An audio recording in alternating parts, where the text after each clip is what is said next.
ध्यान दीजिएगा मेरी बातों। भगवान ने इस लायक बनाया है तो दृढ़ विश्वास से कभी न कभी आपको अपने इसी जीवन में पैसों के लिए तंगी भुगतनी पड़ेगी। तो ऐसा हर हर महादेव, जय भोलेनाथ। नमस्कार, मैं साधना पांडे मार्गदर्शन पे आपका स्वागत करती हूँ। दोस्तों, आज मैं बात करने वाली हूँ बहुत महत्वपूर्ण विषय पे। वैसे मुझे तो लगता है सारे ही विषय महत्वपूर्ण होता है। यदि आप वीडियो को ध्यान से सुनते हैं तो निश्चित रूप से जीवन में एक परिवर्तन जो कि धीरे धीरे आता है वो प्रारंभ हो जाएगा। सुनिए, परंतु विश्वास के साथ वीडियो के साथ जुड़े रहिए और बातों को विश्वास के साथ अमल करिए। तो चलिए आज की वीडियो और आज की कड़ी में हम ये जानेंगे कि पैसे कमाने के बाद यदि आपकी जेब खाली रहती है, पैसे कमाने के बाद यदि हमारे पास पैसे नहीं बचते हैं तो ये महादुर्भाग्य है दोस्तों। इसके बाद यदि हमें धन किसी से उधार लेना पड़ता है, कर्ज लेना पड़ता है। देखिए, कर्ज दो परिस्थितियों में लिया जाता है। एक तो लिया जाता है कि जब हमारे पास है ही नहीं तो हमें कोई काम करना है, जैसे कि बहुत ज़रूरी कोई काम करना है, बेटी की शादी ही ले लीजिए, तो उसमें लेना है, बीमारी है तो लेना है। लेकिन कुछ लोग जो है शौक के वश भी कर्ज लेते हैं, तो आज मैं उनकी बात नहीं कर रही हूँ। आज मैं बस ये कहना चाहती हूँ आपको कि किसी भी कारण से आपकी जेब खाली रहती है तो ये कुछ कारण, 5 या 6 कारण मैं बताऊंगी जिन पे आप थोड़ा अमल करिए। ध्यान रखिए, यदि ये 5-6 काम आप करते हैं तो निश्चित रूप से पैसे रुपए कमाने के बाद महीने के अंत के पहले ही आपके घर में तंगी बन जाएगी, आर्थिक स्थिति धीरे धीरे करके खराब होने लगेगी। तो चलिए हम लोग जान लेते हैं कि वो 5-6 कौन से कारण है। और वीडियो अच्छी लगती है लाइक ज़रूर करिएगा, चैनल को सब्सक्राइब करके मार्गदर्शन परिवार का हिस्सा बन जाइएगा। पहली बात जो कि बहुत छोटी है, आपको सुनने में भी बहुत छोटी लगेगी, लेकिन एक चीज़ मैं बता देती हूँ। बड़े बुजुर्गों से आपने भी सुना हुआ, विशेषकर पुरुष वर्ग की बात मैं यहाँ कर रही हूँ। आज जो है, अगर आप खाना खाते हैं और आप अपनी थाली को अपने डाइनिंग टेबल पे या फिर जहाँ खाते हैं वहाँ छोड़ के और आप चले जाते हैं, विश्वास मानिए आप लाख कमा लें, घर में लक्ष्मी नहीं आएगी। आप प्रयास करें कि या तो आप अपनी थाली को खुद उठा कर रखें, वैसे पुरुष लोगों को ये बात बिल्कुल नागवार गुजरेगी। लेकिन मैं पत्नियों से, अपनी बहनों से कहना चाहती हूँ कि जैसे पति लोग खाना समाप्त करें, आपकी जिम्मेदारी है आप उनकी थाली ले जा करके यथास्थान रखें। या फिर पुरुष लोग भी देखते हैं तो इसमें कोई बेइज्जती नहीं है, आप बात समझिएगा। खाना खाने की तुरंत बाद अपनी थाली उठा लीजिएगा, इसमें कोई भी दिक्कत नहीं है, कोई भी बेइज्जती वाली बात नहीं है। आप तुरंत इसको उठा करके यथास्थान रख दीजिएगा। दूसरी गलती जो कि सभी जानते होंगे लेकिन फिर भी बता देती हूँ, कभी भी खाना खाने की थाली में खाने के बाद हाथ नहीं धोना चाहिए। ये तो आप गांठ बांध लीजिए। आप भी अपने परिवार में बड़े बूढ़ों से ज़रूर सुने होंगे। इसका कारण है, लाख कमा लीजिए जेब खाली। इसमें कहावतें भी कही जाती हैं कि कमाई 4, फिर भी मतलब बता नहीं पा रही हूँ, मुझे याद नहीं आ रही है कहावतें, लेकिन फिर भी जेब खाली। तो ये होता है इसका प्रभाव, दुष्प्रभाव। तो आप कभी भी खाना खाएं और कोई दिक्कत नहीं, आप अपनी थाली को यथास्थान रख दें, थाली में हाथ न धोएं, अलग से हाथ धोएं।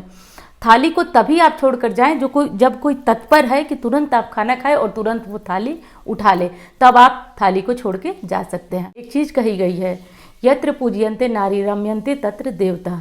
एक चीज़ आप समझ लीजिएगा, जिन घरों में नारियों का सम्मान होता है, पूजा होती है, जहाँ पे नारियों को मतलब उचित स्थान दिया जाता है, जो उनके योग्य स्थान है, वहाँ पे देखेंगे मुसीबत कम आती है, परेशानियाँ कम आती हैं।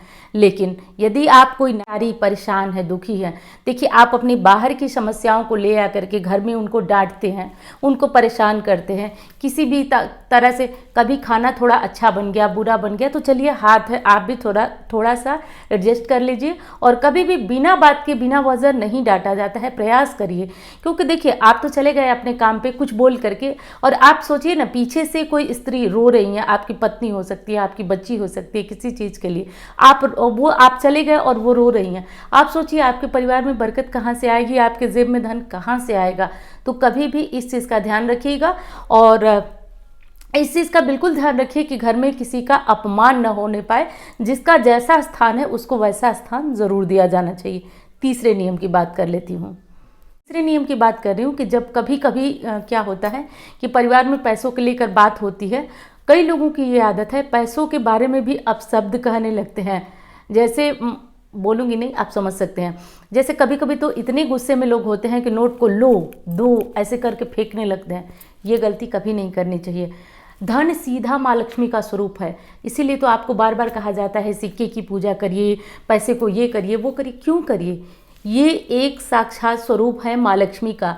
तो यदि आप गुस्से में भी एक बार उनका अपमान कर लेते हैं ना, तो बड़ी मुशक्कत होती है आपको उनको अपने पास लाने के लिए।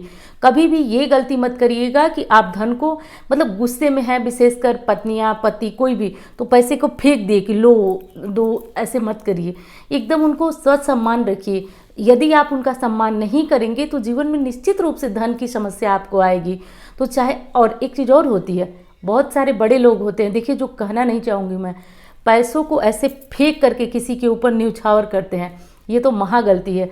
आज भगवान ने आपको इस लायक बनाया है कि आप किसी के ऊपर पैसे लुटा रहे हैं। कल को आप इस लायक भी बन सकते हैं कि आप किसी के फेंके हुए पैसे उठा सकते हैं। ध्यान दीजिएगा मेरी बातों।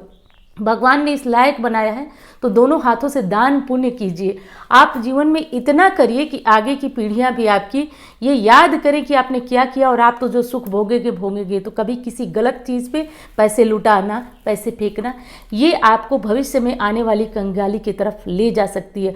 ले नहीं जा सकती है, ये मेरा पूर्ण विश्वास है। कभी न कभी आपको अपने इसी जीवन में पैसों के लिए तंगी भुगतनी पड़ेगी। तो ऐसा करना बिल्कुल भी गलती है, मत करिएगा, नहीं तो पैसे रुपए कमाने के बाद भी आप परेशान रहे। चौथा कौन सा नियम है? देखिए, चौथा ये नियम है हमारा कि अत्यधिक जो है वो मदद करना। देखिए, बहुत अच्छी बात है, कहा जाता है कि परोपकार करना बहुत अच्छी बात है, लेकिन कोई कोई इतना परोपकार करने लगता है कि बिन मांगे किसी को पैसे देना, किसी को उधार देना, कोई हॉस्पिटल में है या कुछ, उसको ज़रूरत नहीं है, फिर भी भाई लो, प्रदर्शन के लिए या जो भी कहिए तो वो दे देना, वो काम भी अच्छा नहीं है। मदद भी तभी दीजिए ना जब आपसे कोई सामने वाला मांग रहा है। जब कोई कहे कि आप हमको पैसे दीजिए, तब आप उसको पैसे दीजिए। कभी भी प्रदर्शन मत करिए कि मेरे पास बहुत पैसे हैं, मैं संभाल रहा हूँ तुमको, या फिर इसलिए पैसे मत दीजिए कि मैं संभाल रहा हूँ। जब आवश्यकता हो, वो सामने वाला आपसे मांगे, आप उसको तुरंत पैसे दीजिए।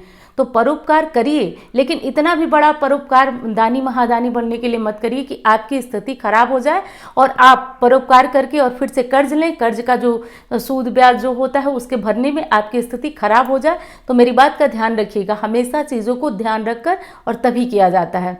पांचवी चीज़, जब भी आप अपने काम से घर लौटते हैं, किसी भी काम से लौटते हो, दुकान से, ऑफिस से, कहीं से भी लौटते हो, तो आपको शाम को, ये बात हमारी बहनें भी कर सकती हैं, ध्यान रखिएगा, कोई ज़रूरी नहीं है पुरुष ही करें, तो आप टॉफ़ी ले लीजिए, चॉकलेट ले लीजिए। बच्चे छोटे हैं तो उससे खुश भी हो जाएंगे, और आपके घर में मतलब खाली रखेंगे हाथ पैर, तो आपके घर, आपका परिवार, आपका बजट हमेशा ही दिक्कत में रहेगा। तो कुछ नहीं मिल रहा है तो पेड़ की पत्तियां तोड़ लीजिए, तोड़ करके और वही लेकर आप अपने घर आइए, बाद में उन्हें गमले में डाल दीजिए, लेकिन सब मिलाकर खाली हाथ ना आइए, ये चीज़ ध्यान रखिए। या फिर शाम को ऐसा कोई नियम बना लीजिए कि लौटते वक्त आप अपने घर का कोई सामान लेकर आएंगे, लेकिन खाली मत लौटिए। ये चीज़ मेरी ध्यान रखिएगा, आप करिए इस नियम को। यदि आप उधर से ही भंडारा भर के आएंगे तो माँ लक्ष्मी आपका भंडार भरने में भी देर नहीं करेंगी।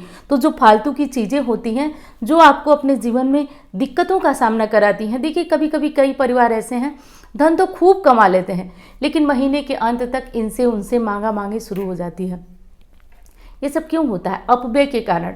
कभी कभी क्या होता है कि धन जो है हम खूब इधर उधर उधार भी बांटते हैं थोड़ा बड़े बनने के लिए, या फिर खूब खर्च कर देते हैं बड़े बनने के लिए। ये सब नहीं करना चाहिए। हमेशा एक बड़े बुजुर्ग जो कह के गए हैं ना, वो बातें बहुत सही हैं कि चद्दर भर ही पैर फैलाइए। उतने मतलब जितनी हमारी आमदनी है उसके अंदर ही अगर हम काम करते हैं तो एक तो मानसिक हमें पीड़ा नहीं रहती है कि किसी की दिक्कत है, किसी को कुछ है। तो ये सारे काम आप जो जरूर ध्यान रखिएगा।